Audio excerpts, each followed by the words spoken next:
Yun, magandang araw mga kabayan. Ito nga pala yung may pamimigay natin ngayong araw. Ang dami nila sa labas. Hello po. Ay kuya, kumusta? Ayan, Umi, andyan na sila. Oh. Si birthday boy, oh, Umi. Ayan na si birthday boy. Thank you po, thank you. Ayan. Andito sila. Good morning po. Sige, pasok po. Pasok. Happy birthday. Sobra nga akong natutuwa ngayon kasi hindi na late yung mga magpipick up na naka-schedule ngayong araw. At ito nga, nagkasabay-sabay silang pumunta dito kay Mamang Guard. Minsan kasi pa isa-isa lang yung punta nila. At dito nga ako natutuwa talaga kay Kuya Abet. Kasi bago siya pumasok sa trabaho, hinatid niya muna yung libreng gatas na pinabibigay ni Ate Tess. Sobrang dami talagang nangangailangan ng gatas para sa bata at saka yung mga diaper. Sobrang dami talagang nagme-message sa akin. Yung iba ini-schedule lang namin ni Mrs.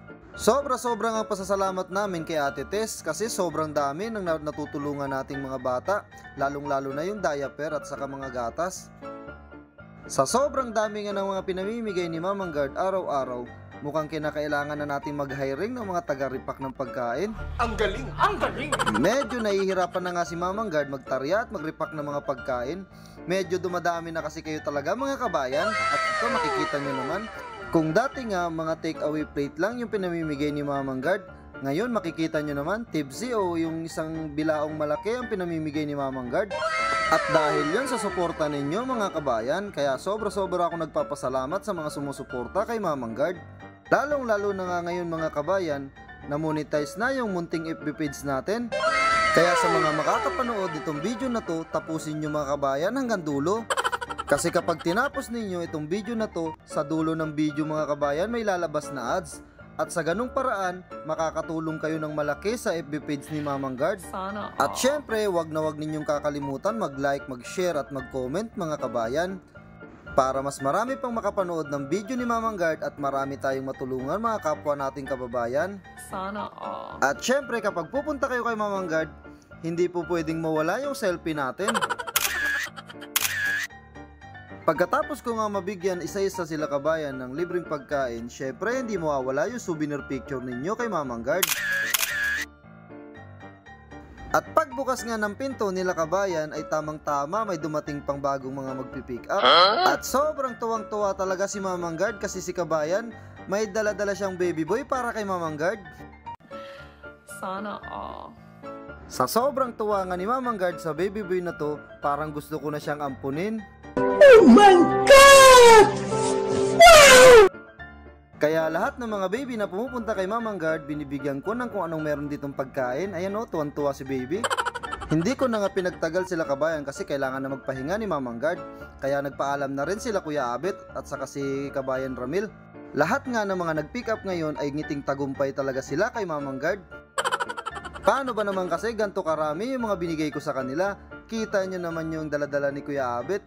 At syempre meron din tayong pa-birthday para kay kabayan Ramil, kaya sabi ko sa kanila picture muna tayo bilang souvenir. Kaso itong si Kuya Abet, kapag binibigyan ko pala mga gantong pagkain, pinamimigay din niya sa mga kapitbahay niya o kaya sa mga makikita niya sa kalsada. Sana. Kahit nga yung binigay ko sa kanya na seafood scabsa ay pinamigay din niya sa mga kakilala niya.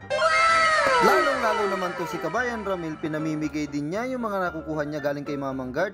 Kaya sobra-sobra talaga ako nagpapasalamat kasi ang mga nakikilala ni Mamang Guard ay sobrang babait at sobrang mabubuting tao. Sana.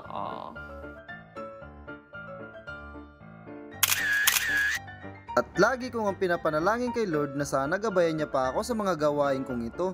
Nang sa ganun mas marami pa akong matulungan mga kababayan nating OFW dito. At syempre mga kabayan, hindi ko pwedeng makalimutan yung pinangakuan natin ng tulong na baby girl, yung pinost nila sa Facebook.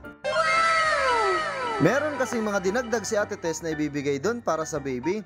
Kaya ito, pinag-prepare ko na sila at niready lahat ng mga dadalhin. Sila kabayan nga pala ang magdadala doon kasi kakilala nila yung mismong nag-aalaga doon sa bata. Ito kasing si kabayan, meron din siyang anak at pinaalagaan din niya doon sa nag-aalaga doon sa baby na pinost sa Facebook. Kaya sabi ko kila kabayan, papadalan ko rin yung tagapag-alaga ng libreng pagkain. Sana.